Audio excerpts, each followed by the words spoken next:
Hello दोस्तों, एक बार फिर से आप सभी लोगों को अपना यूट्यूब चैनल YRS क्लास में बहुत बहुत स्वागत है। दोस्तों, हम क्लास 10th विषय गणित यानी गणित में जो आपका मनोहर्य की गणित है, इसमें मैंने आप लोगों को प्रश्नावली 1A 1B में प्रश्न नंबर 3 तक अच्छे तरीके से पढ़ा दिया था। तो फ्रेंड, आज हम पढ़ेंगे प्रश्नावली 1B का प्रश्न नंबर 4। प्रश्न नंबर 4 आपके सामने कह रहा है HCF, जिसे कहते हैं हाईएस्ट कॉमन फैक्टर, जिसे मासा भी कहते हैं, यानी दो संख्या दिया है 306 और 657 का मासा 9 दिया है। तो इन्हीं दोनों संख्याओं का लासा आपसे पूछ रहा है, यानी LCM आपसे पूछ रहा है। तो इसमें लिखेंगे दिया है, क्या लिखेंगे? दिया है संख्याएं और क्या दिया? संख्याएं हैं 306 और यह 657 है। और आप ये भी जानते हो दोस्तों, इन दोनों संख्याओं का मासा कितना दिया है? 9, यानी 306 व 657 का मासा, जिसे हम HCF कहते हैं, वो कितना दिया है? 9 दिया है। तो दोस्तों, इन्हीं दोनों संख्याओं का मैं लासा पूछ रहा है, क्योंकि हम जानते सूत्र होता है दोनों संख्याओं का गुणनफल बराबर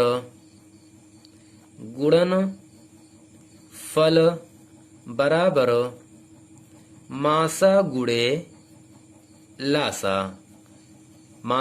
लासा। अब दोस्तों करते क्या है, जो दो संख्या दिया है ना, पहले हमें इन दोनों संख्या का आपस में गुणा करना है, यानी 306 गुणे 657 और इन दोनों संख्याओं का मासा, जिसे HCF कहते हैं, इन दो संख्याओं का मासा कितना है? 9। तो मासा के नीचे हम लिखते हैं मासा, जबकि लासा आपसे पूछ रहा है।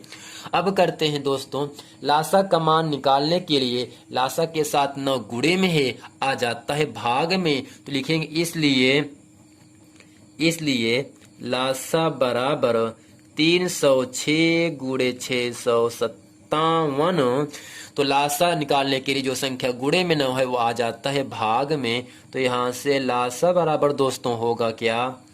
लासा बराबर, तो 9 पहाड़े में दोस्तों ये 34 बार पे कटेगा, यानी 9 तिरिक 27, 3 9 4 36, यानी 34 गुणे 657 मिलाना। जब दोस्तों 34 में हम 657 से गुणा करते हैं, तब आपको मिलता है 22,338। क्या मिलेगा?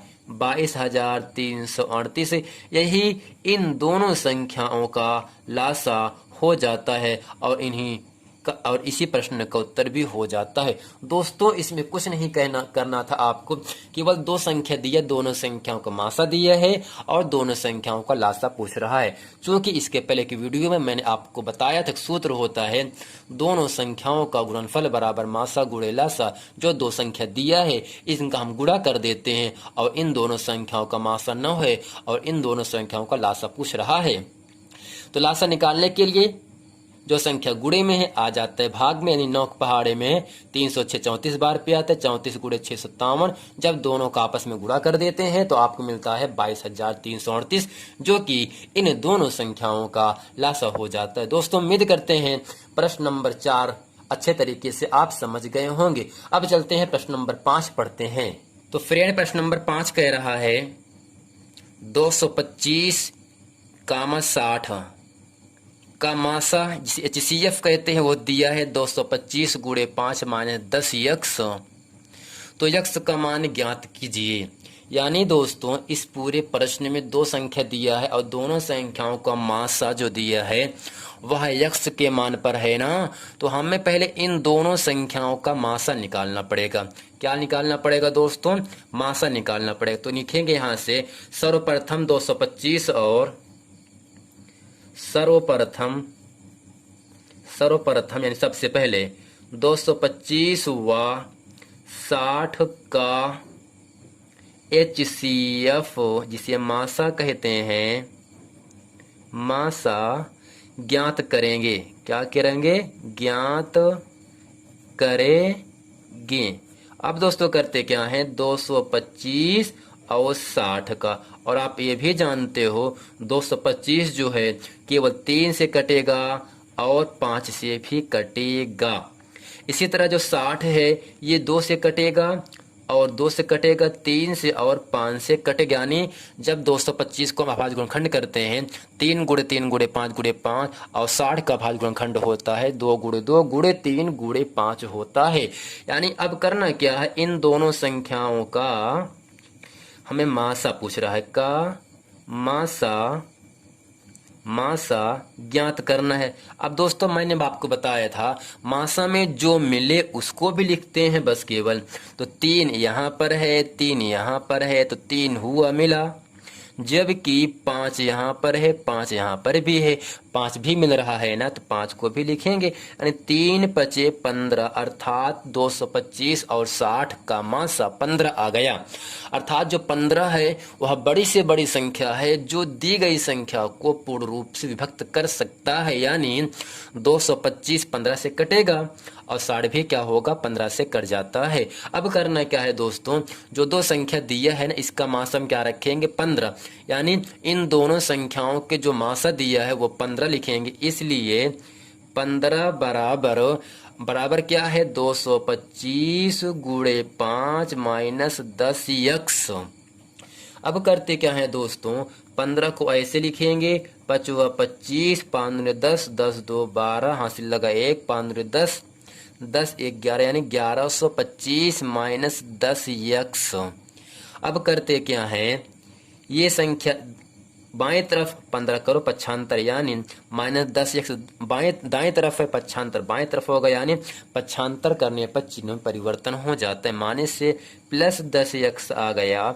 1125 है प्लस 15 का पक्षांतर माइनस 15 होता है, यानी 10x बराबर, जब 1125 में हम 15 घटाते हैं तो आपको मिलेगा 1110 मिलता है। तो 0 0 काट दिए दोस्तों, यानी x कर्ण में x बराबर 111।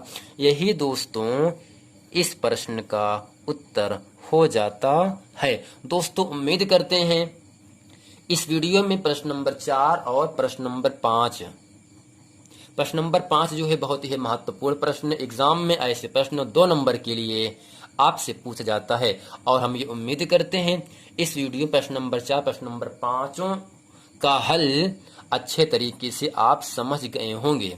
यदि ये वीडियो दोस्तों आप लोगों को पसंद आया है तो वीडियो को लाइक करें, कमेंट करें और सब्सक्राइब ज़रूर करें। यदि आप अभी तक इस चैनल पर नए हैं तो इसी आप सब्सक्राइब कर लें और अपने दोस्तों को भी सब्सक्राइब और पढ़ने के लिए इस चैनल पर करें, क्योंकि इस चैनल पर जितने भी सब्जेक्ट हाई स्कूल के हैं पूर्ण रूप से अच्छी तरीके से इस पर तैयारी कराई जाती है और एग्जाम में अच्छा परसेंटेज आप लोगों को दिलाता भी है। तो मिलते हैं दोस्तों नेक्स्ट वीडियो में।